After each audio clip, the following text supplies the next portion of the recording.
মমতা ব্যানার্জি পদত্যাগ না করলে কি ঘটবে? নতুন সময় এক্সপ্লেইনারে আপনাদের স্বাগত জানাচ্ছি আমি মুজিবুর রহমান পান্না।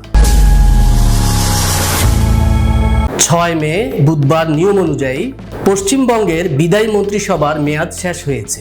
আইন অনুযায়ী 6 মে এর পরে মমতা ব্যানার্জি যেমন মুখ্যমন্ত্রী থাকতে পারবেন না, তেমনি তার বিদায়ী মন্ত্রিসভারও 6 মের পর আর কার্যকর থাকবে না। কিন্তু নির্বাচনের পরাজয়ের পরে এখনো মুখ্যমন্ত্রীর পদ থেকে ইস্তফা দেননি মমতা ব্যানার্জি, বরং তিনি ঘোষণা করেছেন যে তিনি পদত্যাগ করবেন না।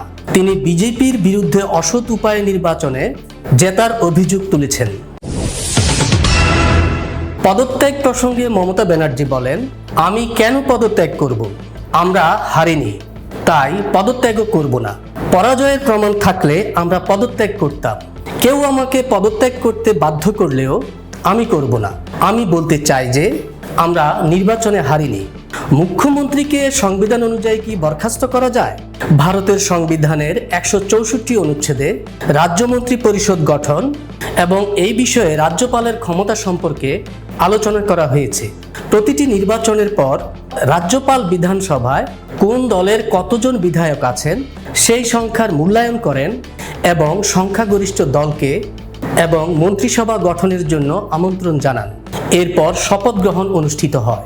যদি কোনো মন্ত্রী সেই সভার সদস্য না হন, তবে তাকে 6 মাসের মধ্যে নির্বাচনে জিতে বিধায়ক হতে হবে।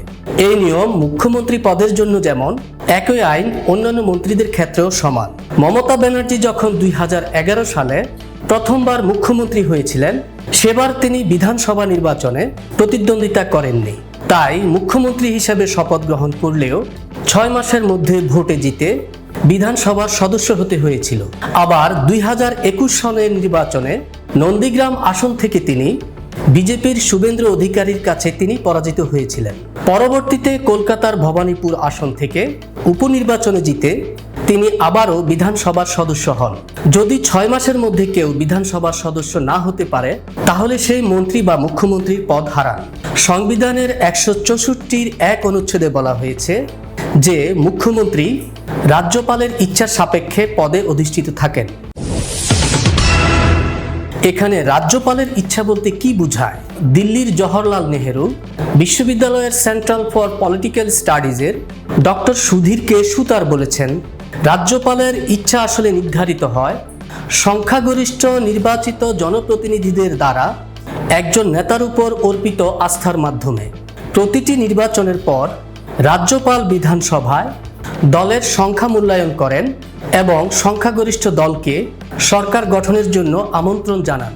যদি বর্তমান মুখ্যমন্ত্রী পদত্যাগ না করেন, তবে রাজ্যপাল তার ক্ষমতা প্রয়োগ করে সেই মুখ্যমন্ত্রী সহ মন্ত্রিপরিষদকে বরখাস্ত করতে পারেন, বলছিলেন মিস্টার সুতার। এছাড়াও ভারতীয় সংবিধানের 172 নং অনুচ্ছেদের রাজ্য বিধানসভাগুলির মেয়াদকাল নিয়ে আলোচনা করা হয়েছে। এই অনুচ্ছেদ অনুসারে বিধানসভার মেয়াদ তার প্রথম অধিবেশনের তারিখ থেকে 5 বছর।